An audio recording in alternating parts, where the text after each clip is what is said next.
वेंकटपुर नाम का एक छोटा सा गांव था। उसी गांव में शिवा अपनी पत्नी गौरा के साथ बहुत ही हंसी खुशी रहता था। शिवा और उसकी पत्नी नारियल पानी बेचने का काम किया करते थे और गांव के ज्यादातर लोग शिवा से ही नारियल खरीदकर नारियल पानी पीना पसंद करते थे।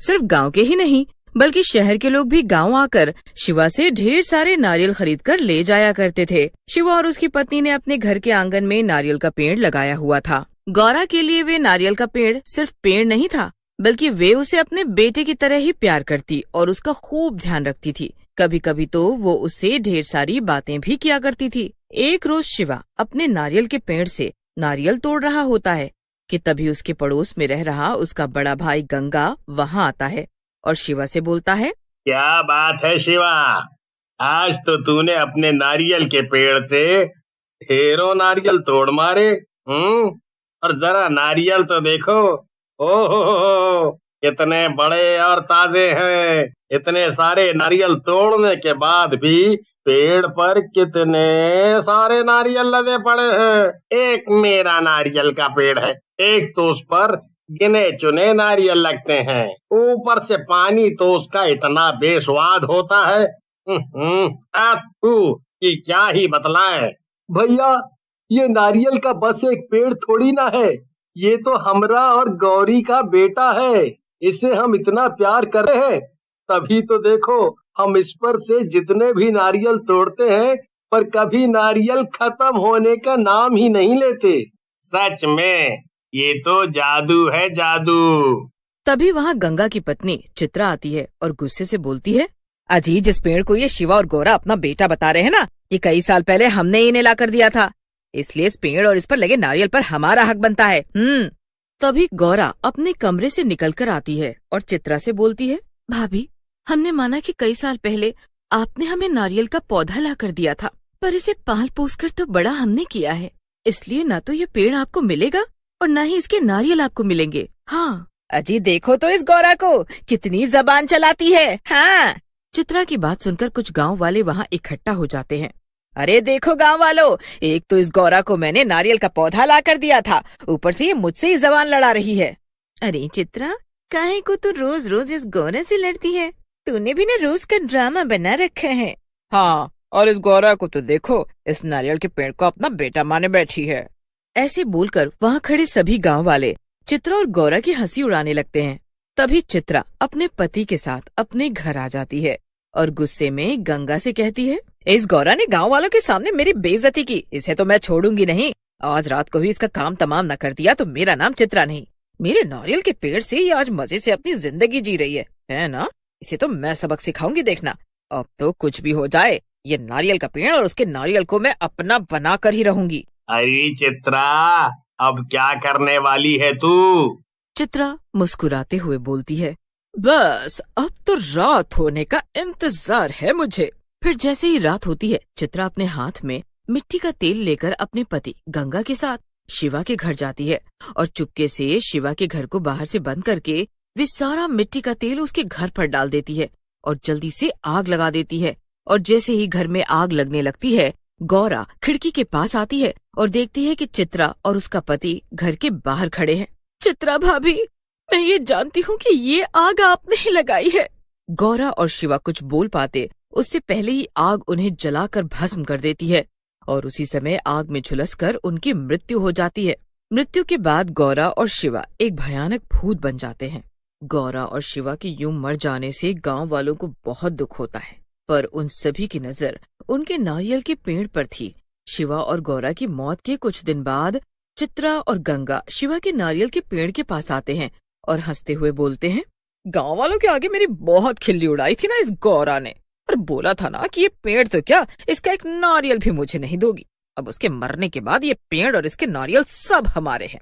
अजी अब तो हम भी बहुत जल्दी अमीर हो जाएंगे। हाँ।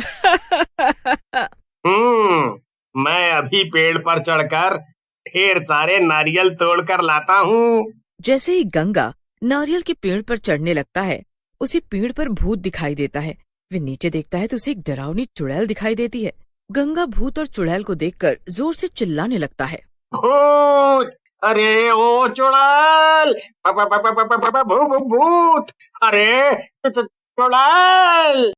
अजी कहा हमको चुड़ैल बोल रहे हो? अभी रुको, तुम्हारे पिछवाड़े पर एक लाठी मारेंगे ना तो हमको चुड़ैल बोलना बंद कर दोगे तुम। हाँ।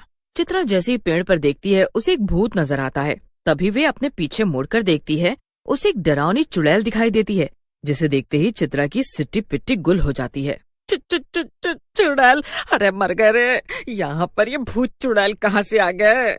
चुड़ैल हंसते हुए बोलती है, अब तुम दोनों मेरे हाथों से बचने वाले नहीं हो। आज तो मैं तुम्हारी गर्दन ऐसे काटूंगी जैसे नारियल के सिर से उसकी खोपड़ी काटते हैं, फिर मजे से मैं तेरा खून पीऊंगी। अरे चुड़ैल बहन, भूत भाई, हमको जाने दो। आज के बाद हम नारियल के पेड़ से नारियल तो क्या, नारियल के पत्ते तक न चुराएंगे। ऐसे कैसे छोड़ दे तुझे? तूने पति पत्नी को जलाकर मारा है और बोलती है कि छोड़ दे। तुम दोनों शिवा और गौरा हो? हे भगवान, अब हमरा का होगा? बचाई लियो भगवान, बचाई लियो। फिर क्या था, भूत गंगा का गला काटकर उसे मार डालता है और चुड़ैल चित्रा को तेज धार चाकू से टुकड़े टुकड़े कर उसे मार डालती है। फिर वे दोनों भूत और चुड़ैल अपना रूप बदलकर पेड़ से नारियल तोड़कर अपने ठेले में रखकर बेचने के लिए जाते हैं। आओ जी आओ, ठंडा ठंडा नारियल पानी पी लो, ठंडा ठंडा। तभी गांव में रहने वाला माखन ठेले के पास आता है और बोलता है, अरे जरा देखो तो इस नारियल पानी वाली को। हाय हाय हाय हाय हाय, कितनी खूबसूरत है ये, और इसकी कमरिया तो बिल्कुल नागिन जैसी है रे।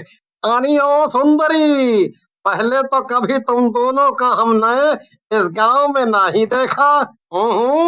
अजी देखोगे भी कैसे, हम दोनों आज ही इस गांव में नारियल पानी बेचने आए हैं। अरे आप तो बस हमरे पेड़ से टूटे नारियल का नारियल पानी पियो। अरे ये कैसा नारियल पानी पिला डाला हमें, इसे पीते ही हमारी तो सांसें ही थमने लगी हैं। हाय हाय हाय हाय। फिर जैसे ही माखन नारियल पानी पीता है तो उसे जोर से खांसी होने लगती है और देखते ही देखते उसके मुंह से खून निकलने लगता है। तभी वे नारियल पानी बेच रही सुंदर औरत और आदमी अपने भूतिया रूप में आ जाते हैं और माखन का गला काटकर उसे मार डालते हैं और वहाँ से चले जाते हैं। माखन की लाश को देखते ही पूरे गांव में हाहाकार मच जाता है। देखो तो भैया, ये हमारे गांव में क्या हो रहा है? अरे कुछ देर पहले चित्रा और उसके पति की लाश बहुत ही बुरी हालत में मिली और अब ये माखन।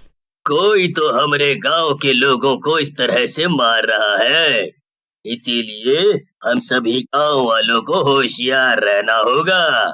फिर अगले ही दिन मालती अपने पति के साथ गौरा के घर के आंगन में जाती है और नारियल के पेड़ के पास खड़े होकर अपने पति चेतन से कहती है, अजी अब खड़े खड़े हमारी शकल का ताक रहे हो, जल्दी से पेड़ पर चढ़ो और सारे के सारे नारियल तोड़ लाओ। इन सभी नारियल को शहर में बेचकर हम भी मालामाल हो जाएंगे। जैसे ही चेतन पेड़ पर चढ़ता है कि तभी उसे डरावनी हंसी सुनाई देती है। अरे हम नहीं हंस रहे हैं जी, ये तो पेड़ पर बैठा भूत हंस रहा है। अरे मर गए रे, यहाँ तो भूत के साथ साथ चुड़ैल भी बैठी है। मेरे बेटे जैसे पेड़ से नारियल पानी चुराएगी? तेरी इतनी हिम्मत? तू ही है ना जिसने मेरा और मेरे बेटे का मजाक उड़ाया था, और आज तू उसी पेड़ से नारियल चुराने आ गई। ऐसा बोलकर चेतन वहाँ से भाग निकलता है, पर चुड़ैल मालती को पकड़ लेती है और उसका गला दबाकर उसे मार डालती है और जोर जोर से हंसते हुए बोलती है, अगर कोई भी मेरे नारियल के पेड़ के पास भटका तो मैं उसे जिंदा नहीं छोड़ूंगी। चेतन भागता हुआ गांव वालों के पास जाता है और सभी को इकट्ठा कर भूत और चुड़ैल की सारी बात बताता है।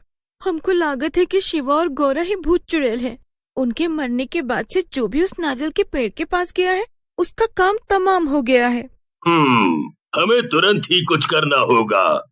ऐसा बोलकर सरपंच जी सभी गांव वालों को लेकर नारियल के पेड़ के पास जाते हैं कि तभी वहाँ भूत और चुड़ैल आते हैं। लगता है आज पूरा गांव ही मरने के लिए आ गया है। ये तो तुम्हारे साथ बहुत बुरा हुआ, पर ऐसा करके ना तो तुम्हारी आत्मा को शांति मिलेगी और ना ही तुम्हें मोक्ष मिल पाएगा। इसीलिए मैं तुमसे वादा करता हूँ कि तुम्हारे बेटे जैसे नारियल के पेड़ के पास एक मंदिर बनाया जाएगा। सरपंच जी की बात सुनकर भूत और चुड़ैल की आंखें भर आती हैं फिर क्या था, भूत और चुड़ैल के नारियल के पेड़ के पास मंदिर बनते ही उन दोनों की आत्मा को शांति मिल जाती है और वो दोनों वहाँ से हमेशा के लिए गायब हो जाते हैं।